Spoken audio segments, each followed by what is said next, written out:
أعوذ بالله من الشيطان الرجيم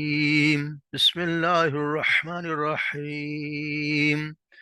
ولا تقتلوا أولادكم خشية إملاق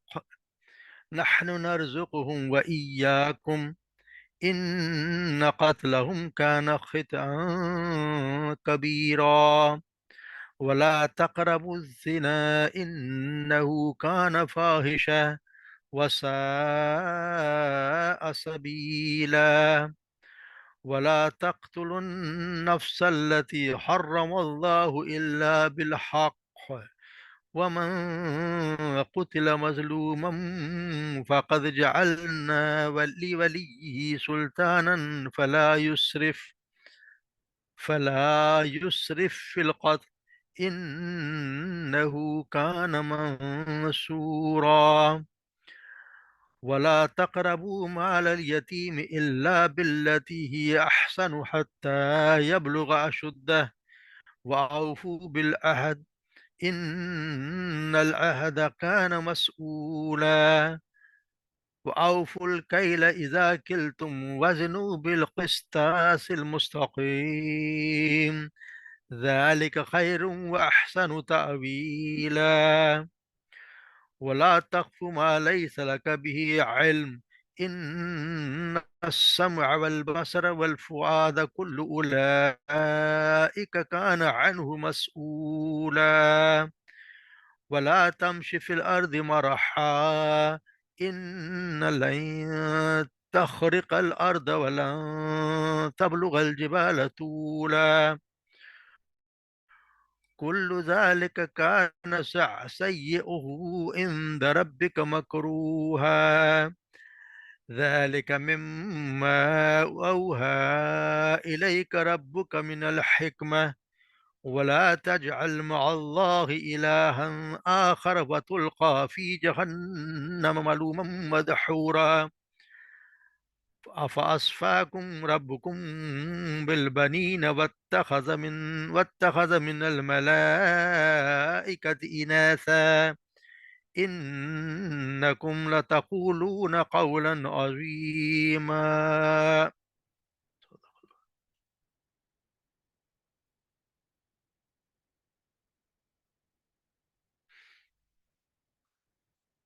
ولا تقتلوا اولادکم اور نہ تم قتل کرو اولادکم اپنی اولاد کو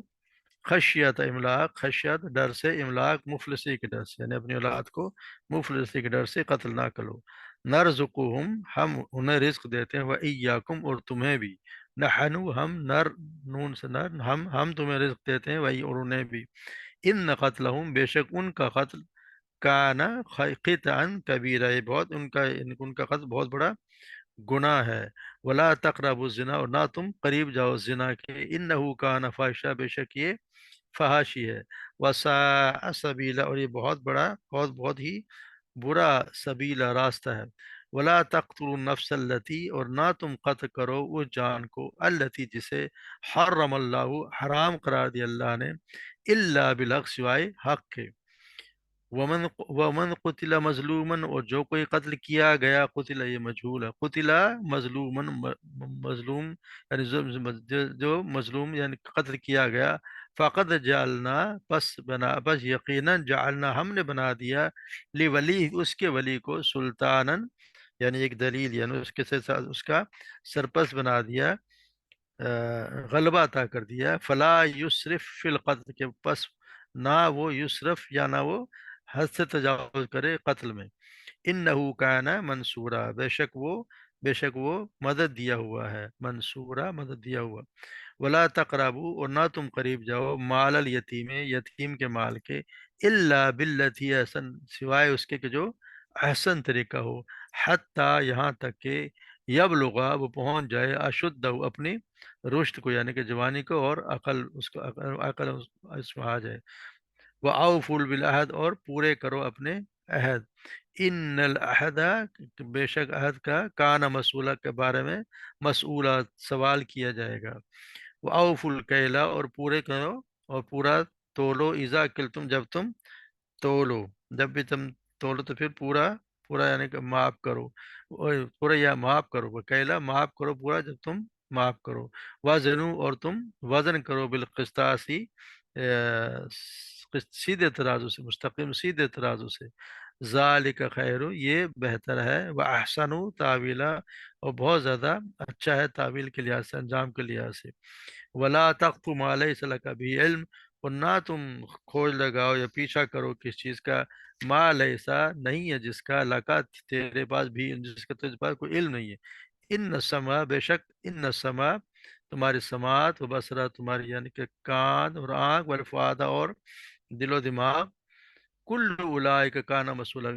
ہر ایک اولئک کانا، یہ وہ ہیں، کانا انہو جن کے بارے میں مسئولا سوال کیا جائے گا، ولا تمش فی الارض، اور نہ تم زمین میں چلو مرحا اکڑ کر، یعنی کہ اپنے زمین میں اکڑ کے نہ چلو، انکا بے شک تو لن تخرق الارض، نہیں تو پھاڑ سکتا، ہرگز نہیں تو پھاڑ سکتا زمین کو، ولن تبلغ الجبال طولا، اور نہ ہی تو تبلغ تو پہنچ سکتا ہے، الجبال طولا پہاڑوں کی اونچائی تک، کل ذالک کان سیئہ، اور ہر ایک کلو یعنی کہ یہ سب کام، سب کام کانا سیئہ، اسے جو ہے برائی کے ہیں، ان ربک تیرے رب کے نزدیک، مکروہ جو ناپسند ہے، پسندیدہ نہیں ہے، ذالک مما بے شک وہ، مما اوہا یہ وہ ہے، اوہا جو ہم نے وحی کی، علیہ کا تیری طرف، رب کا جو وحی کی تیرے رب نے تیری طرف، من الحکمت حکمت کے ساتھ، ولا تجل مع اللہ الہ، اور نہ تو بنا، ولا تجنا تو بنا مال اللہ کے ساتھ، الہن کوئی اور معبود، کوئی دوسرا معبود، فتلقا فی جہنم، فتلقا بر تو ڈال دیا جائے گا، فی جہنم میں، ملومم مدحورا، ملامت کیا ہوا، دھتکارا ہوا، افاسفاکم کہ کیا تم، اسفاکم کا تم نے چن لیا، ربکم تم اپنے رب کے لیے، بالبنین، یا تم اپنے جو رب، تم نے چن لیا اپنے رب سے، بالبنین ہے کہ بیٹوں کو، یا تمہارے لیے تمہارے رب نے، اسفاکم ربکم تمہارے رب نے چن لیا تمہارے لیے بیٹوں کو، واتخذا اور من الملائکۃ اناسا، اور تم نے بنایا فرشتوں کو اناسا یعنی کہ عورتیں، مؤنث، انکم لا تقولون قولا عظیما، بے شک تم لا تقولون جو تم کہتے ہو، قولا عظیما بہت بڑی یعنی غلط بات ہے جو تم کہتے ہو۔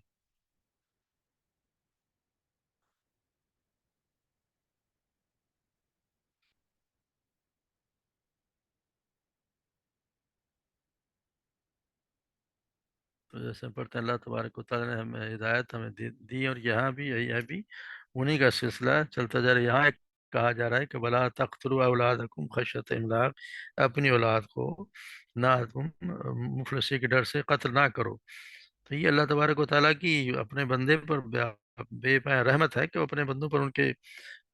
ماں باپ سے بھی زیادہ مہربانی ہے اللہ تبارک و تعالیٰ کی، تو اللہ تبارک و تعالیٰ نے والدین کو بھوک اور فقر کے خوف سے اپنی اولاد کو قتل کرنے سے منع کیا، اور سب کی کفالت کا ذمہ لیے، اور اللہ تبارک و تعالیٰ نے آگاہ فرما دیا کہ اولاد کو قتل کرنا بہت بڑی خطا اور کبیرہ گناہوں میں سب سے بڑا گناہ ہے، کیونکہ اس کا سبب یہ کہ دل کا شفقت سے خالی ہونا، اور بچوں کے قتل کی جسارت ہے جس سے کوئی گناہ، اور ماں جو بچے سے کوئی تو گناہ سرزد ہوا ہی نہیں، اور اس کو مار دیا جائے، تو یہ اللہ تبارک و تعالیٰ خود جو ہے وہ روزی رسا ہے، اور ہر ایک کی روزی کا ضامن اللہ ہی ہے، اس لیے اولاد کو فقر و محتاجی کے ڈر سے مارنے سے منع فرما دیا ہے۔ عہد جاہلیت میں بعض قبائلی اپنے اولاد کو محتاجی کی ڈر سے قتل کر دیا کرتے تھے، اور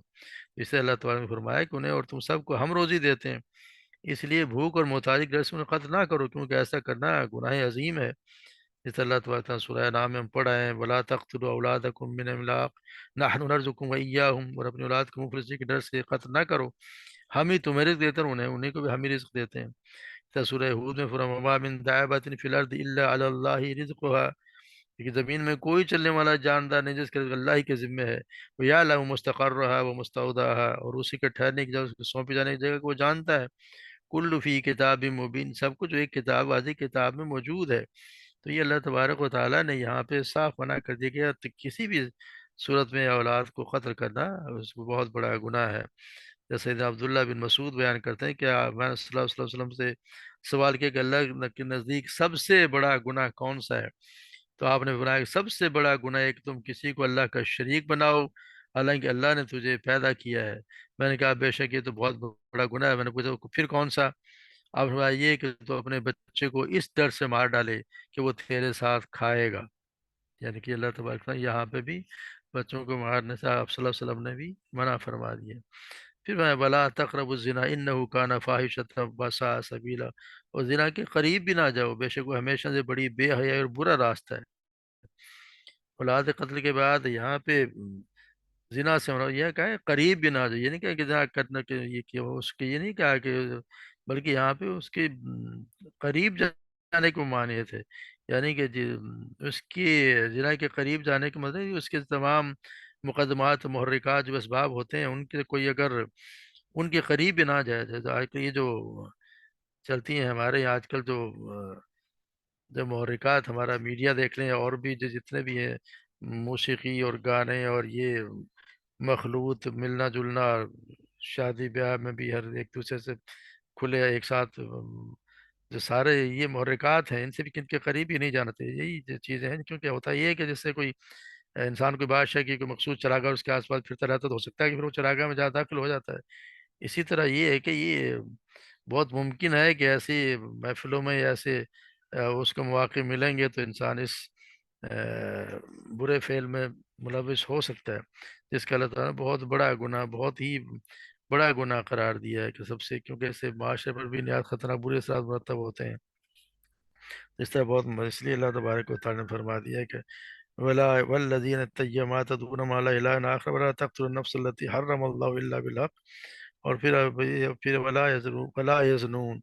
اور جو اللہ کے ساتھ کسی دوسرے کو معبود نہیں پکارتے اور نہ اس کی جان کو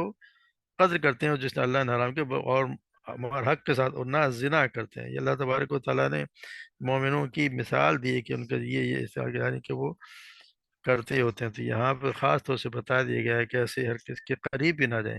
ایسے حالات ہی پیدا نہ ہو۔ معاشرے کی ذمہ داری بھی ہے اور انسان کی خود کی بھی ہے، معاشرے کی تو انسان کی خود کی تو ہے کہ خود وہ بچے، ایسی محفلوں میں نہ جائے اور ایسے جہاں پہ یہ کام ہونے کا اندیشہ ہو، اور دوسرا معاشرے کا تو ہے ہی کہ اس کی ذمہ داری ہے کہ معاشرہ ایسے حالات ایسے کام ہونے ہی نہ دے، مخلوط تعلیم کو ہونا ہی نہیں چاہیے، اس سے بہت بڑی خرابیاں پیدا ہوتی ہیں۔ یا جو ہمارا میڈیا کا جو یہ بھی معاشرے کا ہے، حکومت کا یہ کام ہے کہ اس کو روکے محرکات کو، اللہ تبارک و تعالیٰ ہم سب کو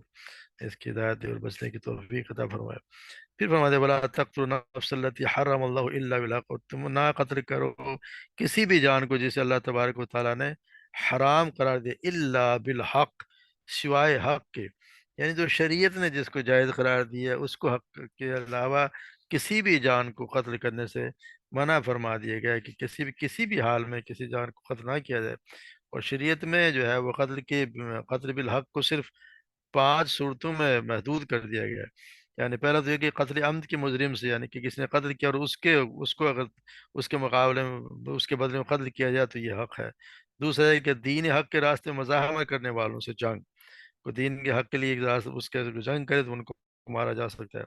تیسرے، اسلامی حکومت کو اگر الٹنے کی صحیح کرنے والوں کو سزا دی جا سکتی ہے۔ چوتھی یہ کہ شادی شدہ مرد یا عورت کو ارتکاب زنا کی سزا، ان کو پھر ہم نے پڑھا ہے کہ سنسار کیا جاتا ہے۔ اور پانچواں ارتداد، یعنی مرتد کوئی ہو جائے پھر اسلام لایا اور پھر وہ کافر ہو جائے تو اس کی سزا بھی قتل ہی ہے۔ اس کے علاوہ کوئی اور چیز ہے نہیں کہ کوئی ایسا بات جس سے کسی کی جان کو کسی کو مار دیا جائے، قتل کیا جائے، یہ بہت بڑا بہت بڑا گناہ ہے۔ تو یہ کیونکہ ایک مسلمان کا قتل کرنا تو اللہ کے نزدیک بہت ہی بڑا گناہ، اور جان بوجھ کے جو قتل کرے ہم پڑھ رہے ہیں، جو انسان کسی جان بوجھ کے کسی مسلمان کو قتل کرے پھر اس کے لیے تو اللہ تبارک و تعالیٰ نے ہمیشہ ہمیشہ کے لیے جہنم میں لکھ دیا، اور اپنا غضب بھی بتایا کہ غضب بھی بتا دیا گیا۔ تو یہاں سے عبداللہ بن مسعود بیان کرتے ہیں آپ صلی اللہ علیہ وسلم نے فرمایا کہ جو مسلمان یہ گواہی دے کہ اللہ کے علاوہ کوئی معبود نہیں اور میں یعنی محمد صلی اللہ علیہ وسلم اللہ تعالیٰ کا رسول ہوں، تو یہ اس کا قتل 3 باتوں کے سوا حلال نہیں، یا تو اس نے کسی کو قتل کیا ہو، یا اس نے شادی شدہ ہوتے ہوئے زنا کیا ہو، یا دین چھوڑ کر جماعت کو خیر بات کہہ دیا گیا ہو۔ اس میں جو 3 کا بتایا گیا میں کو بتاتا ہوں، اور بھی ملتے ہیں، 2 اور بھی ہیں، یعنی کسی اسلامی حکومت کو الٹنے کی کوشش کرنا، اس کے خلاف کرنا۔ پھر ایسے آپ صلی اللہ علیہ وسلم نے یہ بھی بتایا کہ سیدنا انس بن بیان کرتے ہیں کہ رسول اللہ صلی اللہ علیہ وسلم نے کبیرہ گناہوں کا ذکر کیا وہ یہ اللہ کے ساتھ شرک کرنا، ناحق قتل کرنا، یہاں بھی ناحق قتل کرنے کا بہت بڑا گناہ کبیرہ میں شمار کیا، والدین کی نافرمانی کرنا، تو یہ کل بھی ہم پڑھ چکے ہیں کہ یہ چیزیں جو ہیں وہ اللہ تبارک و تعالیٰ نے یہ بہت بڑا گناہ قرار دیا کہ اب کسی کو مارا جائے، کسی کو جان کو آواز ہمارا دیکھیں ہمارا کیا حال ہے، چھوٹی چھوٹی بات میں ہے کہ موبائل کے چکر میں ہمارے یہاں قتل ہو جاتے ہیں اور کسی کو احساس ہی نہیں ہے کہ وہ کیا کرتے ہیں، تو اللہ تبارک و تعالیٰ ہم سب کو سمجھ عطا فرمائے، تو یہاں جو کچھ ہو رہا ہے پھر ومن قتل مظلوما فقد جعلنا لولی سلطانا فلا یسرف فی القتل، اور جس کو قتل کر دیا جائے تو پھر اس کا جو ولی ہے یعنی کہ وارث ہے اس کو اللہ تبارک سلطان یعنی کہ اختیار دے دیا ہے، اور کہ وہ اس کا دیت یا لیا یا اس کے قصاص کے بدلے میں اس کو قتل کرے، یہ اس کا حق ہے، یعنی کہ وہ اس کا مدعی ہے کہ اس کے ساتھ کیا سلوک کیا جائے، اس کا جو ولی ہے ولا یسرف فی القتل، اور نہ وہ اس کے قتل میں یہ کوئی کہ اس میں بھی وہ حد سے نہ بڑھے،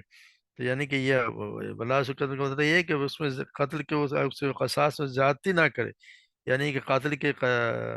یہ نہیں کہ جی ایک آدمی قتل کیا تو اس کے بدلے میں دو کو قتل کر دیا جائے، یا اس کو کسی اذیت دے دے کے قتل کیا جائے، یا یہ کہ اگر قتل کر دے اور پھر اس کے بعد بھی اس کے ناک کاٹ دے کان کاٹ دے، اور اس طرح کو یہ اس کو حق ہے ہی نہیں کہ اس طرح کا، یہ اس کا قتل ہے تو سیدھے سیدھا اسی طرح قتل کر دے گا جیسا اس کو قتل کیا گیا، یعنی کہ یا پھر یہ کہ نہیں قتل کسی اور چیز سے کیا اس کے کسی اور چیز سے قتل کر تو یہ بھی اس کے ساتھ زیادتی ہے، تو ان چیزوں سے اس کو وارث کو بھی منع کر دیا گیا کہ ایسا اس کو حق نہیں ہے کہ وہ اس کے ساتھ کوئی زیادتی کرے یا اس کے ساتھ ولا یسرف فی القتل انہ کان منصورا، مدد کیا گیا مگر اس کا یہ قطعی مطلب نہیں ہے کہ وہ پھر اس کو کسی اور طریقے سے اس کے ساتھ زیادتی کرے جس نے قتل کیا یعنی قاتل کے ساتھ، پھر بتا دے ولا تقربوا مال الیتیم الا بالتي احسن، اور نہ تم قریب جاؤ یتیم کے مال کے مگر جو کہ اس طریقے سے سب سے اچھا ہو، جہاں تک کہ وہ اپنی جوانی کو پہنچ جائے، اور عہد کو پورا کرو، بے شک عہد کے بارے میں سوال ہوگا،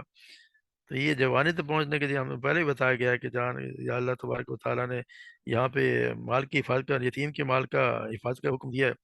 کیونکہ یتیم کا اللہ تبارک و تعالیٰ کے کوئی اس کے علاوہ کوئی مضبوط سہارا ہوتا نہیں ہے، اس لیے اس کی مال پر بن لوگوں کی نگاہ رہتی ہے، لگی رہتی ہے کہ کس طرح مال ہڑپ کر جائے، تو لہٰذا سب سے پہلے اس کے مال کی حفاظت کا اللہ تبارک کو حکم دیا گیا ہے،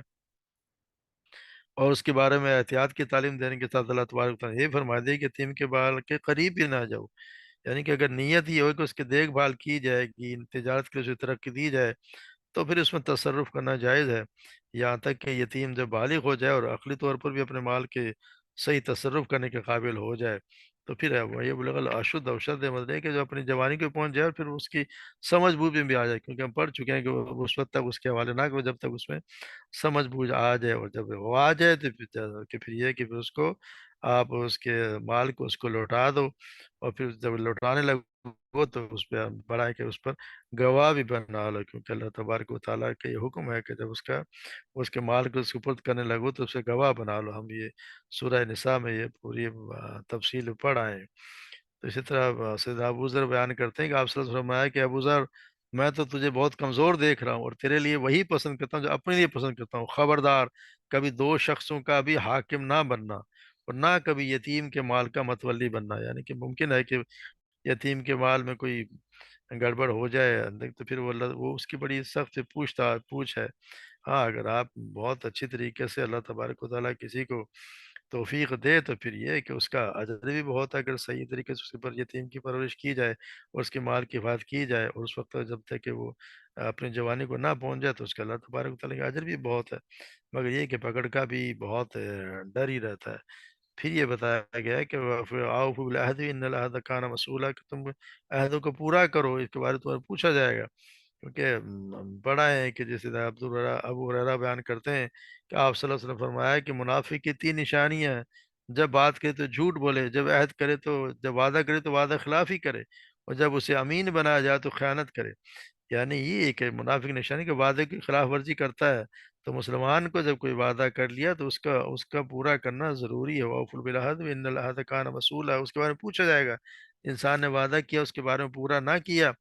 تو اللہ تبارک و تعالیٰ کو اس کے بارے میں ضرور اس سے پوچھا جائے گا کہ تم نے وعدہ کیا اس کے ساتھ پورا کیوں نہیں کیا،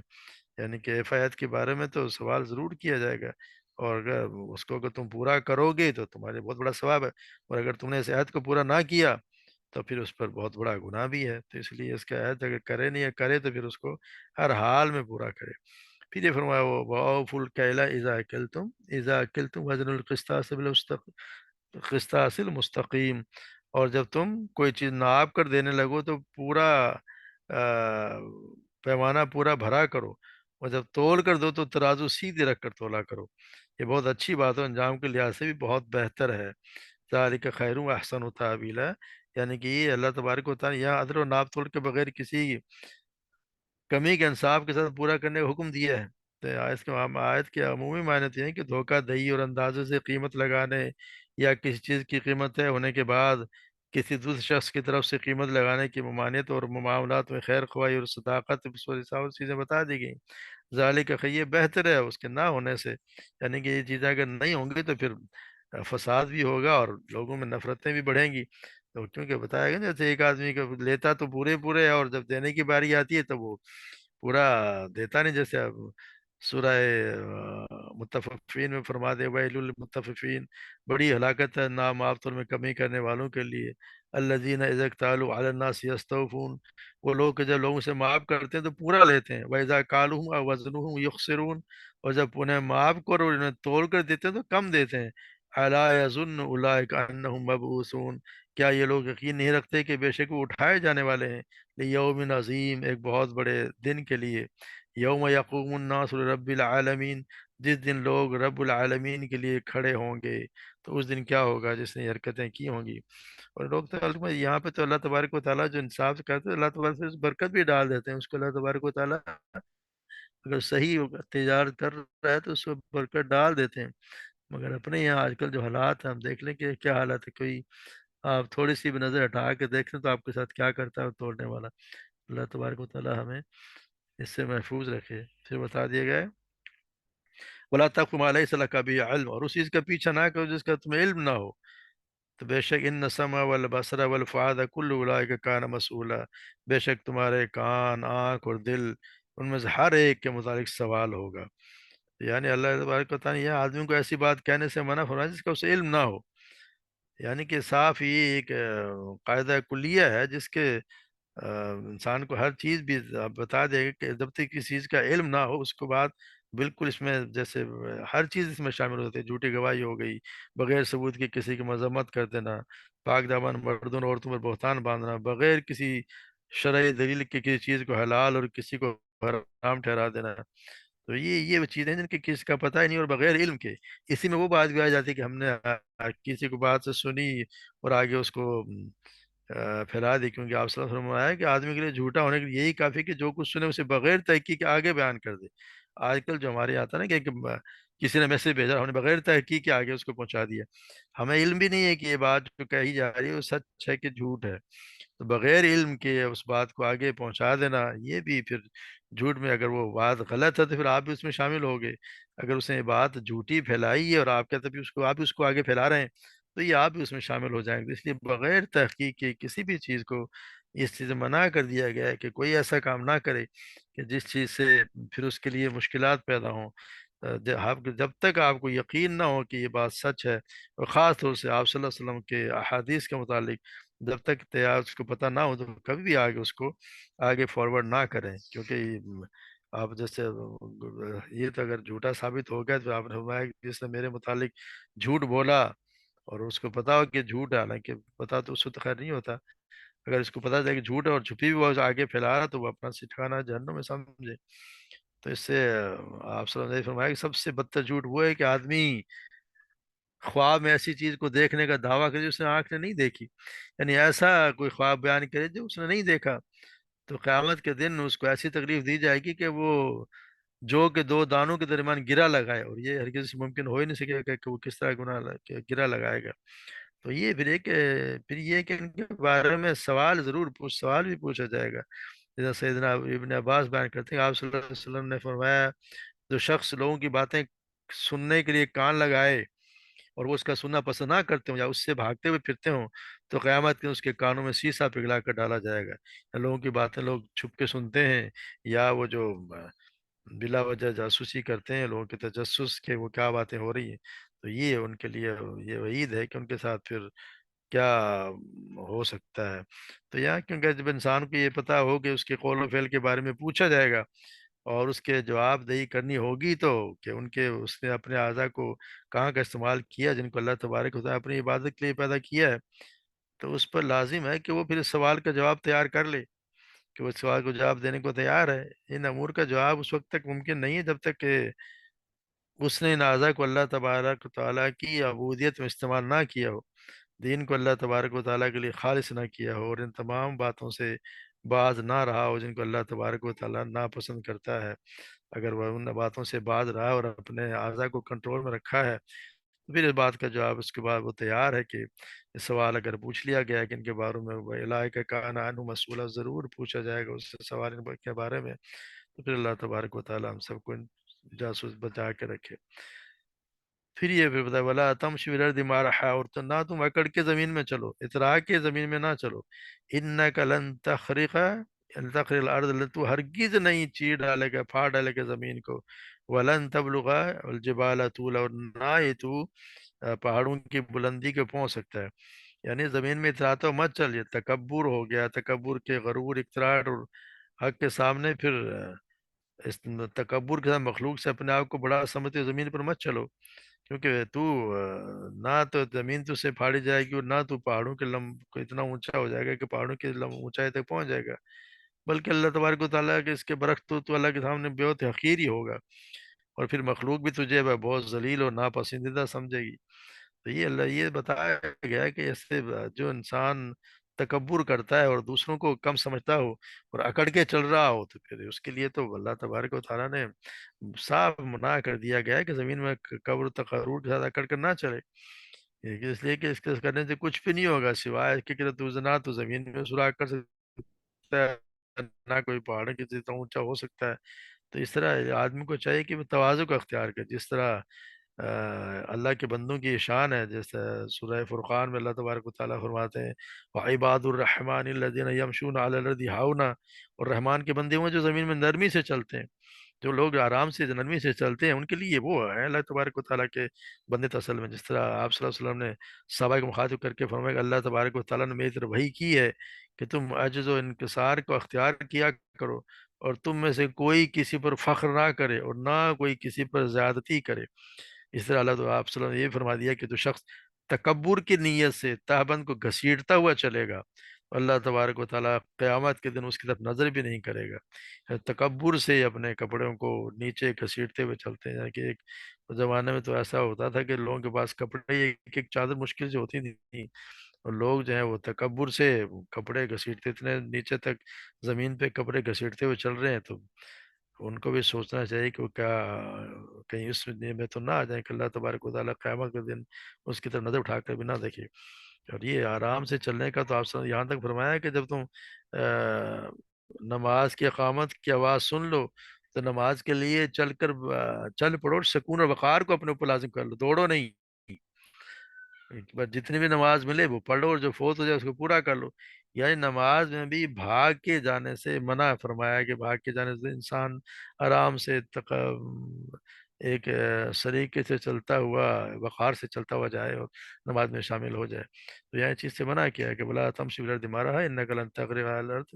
پھر یہ ہر چیز کا پھر کل ذالک، کل ذالک کان سیئہ عند ربک مکروہا، اور یہ ساری چیزیں جو ہیں، یہ سب کام جو ہے تیرے رب کے یہاں ناپسندیدہ ہیں۔ یعنی اللہ تبارک و تعالیٰ نے کیا جن آیات میں ان بری باتوں سے روکا گیا، سب کے سب نہایت برے اعمال ہیں۔ آدمی کو چاہیے کہ اپنی زندگی میں ان سے اجتناب کرے، اور جن اچھی باتوں کا اللہ تبارک و تعالیٰ حکم دے ان پر عمل کرے۔ یہ جتنی بھی چیزیں ہم کل سے پڑھتے آ رہے ہیں، یہ سب چیزیں اللہ تبارک و تعالیٰ نے کہ ہاں جن جن چیزیں منع کیا گیا وہ سب اللہ تبارک و تعالیٰ کے نزدیک بری ہیں، جن سے روک دیا گیا۔ پھر ذالک مما اوحی الیک ربک الحکمہ، اور یہ جو بھی جو ہے تیرے رب کی حکمت سے تیری طرف وہی کی ہے، اور اللہ تعالیٰ کہ بلا تجل مع اللہ الہ آخر، اور نہ کوئی اللہ کے سوا کو دوسرا معبود مت بنا، لتلقى فی جہنم ملوما مدحورا، کہ بس تو ملامت کا دھتکارا اور جہنم میں ڈال دیا جائے گا۔ تو یہ اللہ تبارک و تعالیٰ نے آیا کہ یہاں پہ آپ صلی اللہ علیہ وسلم مخاطب کر کے فرمایا کہ گزشتہ آیتوں میں جن اخلاق حمیدہ کا حکم دیا گیا ہے اور جن پوری صفات سے منع کیا گیا ہے، حکمت کی یہ ساری باتیں اللہ تبارک و تعالیٰ نے آپ کو بذریعہ وہی بتائی ہیں۔ آیت کے آخر میں اللہ تبارک و تعالیٰ نے شرک سے منع فرمایا ہے۔ آپ اندازہ ہے نصیحتوں کا یہ آغاز بھی اگر نے شروع بھی اسی سے کیا تھا، آئن تو مطابق توحید سے ہوا تھا اور اب اسی بات پر ختم کی جا رہی ہے۔ تو یہ ارادہ ہے کہ تمام حکمتوں کی اثر اور بنیاد توحید باری تعالیٰ ہے۔ یہی وجہ ہے کہ مشرک کو جہنم میں ڈال دیا جائے گا، تو اس وقت پھر وہ اپنے وہ اوپر ملامت کرتا پھرے گا، اور اللہ تبارک کی تمام مخلوق میں اسے تمام مخلوق بھی اسے ملامت کرے گی، اور پھر رحمت باری تعالیٰ سے ہمیشہ دور کر دیا جائے گا۔ یہاں پہ مخاطب تو آپ صلی اللہ علیہ وسلم سے کیا گیا ہے، مگر یہ اصل میں آپ صلی اللہ علیہ وسلم کو مخاطب کر کے ہمیں یہ سمجھانے کی کوشش کی، ہمیں یہ سمجھایا جاتا ہے کہ یہ کبھی بھی اللہ کے سوا کسی اور کو معبود نہ بناؤ۔ جو بھی اللہ کے سوا کسی اور کو معبود بنائے گا تو پھر اس کا حشر یہی ہوگا کہ وہ ملامت کیا ہوا اور اللہ تبارک و تعالی رحمت سے دور، اس کو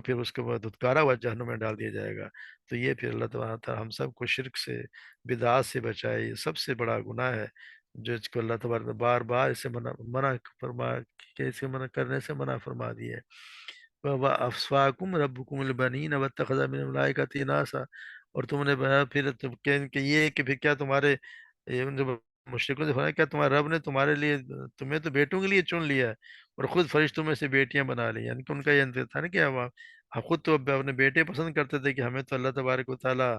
بیٹا ہی دے، کیونکہ بیٹیاں ہوتی پھر وہ زندہ دفن کر دیا کرتے تھے، مگر فرشتوں کو وہ کہتے تھے کہ اللہ کی بیٹیاں ہیں۔ تو یہاں ان سے کہا جا رہا ہے کہ کیا اللہ تبارک و تعالیٰ نے اپنے لیے تمہارے لیے تو بیٹوں کو چن لیا اور خود نے فرشتوں کی بیٹیاں بنا لی ہیں۔ انکم لا یقولون قولا عظیما، یہ تو ویسے تو بہت ہی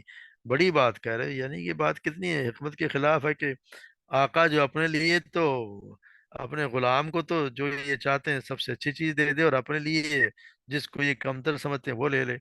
تو یہ حقیقت ہے کہ بندوں کے منہ سے اپنے خالق کے بارے میں ایسی بات بہت ہی بری ہے کہ ایک تو اللہ کے لیے اولاد ثابت کرنا، پھر وہ بھی ایسی اولاد جنہیں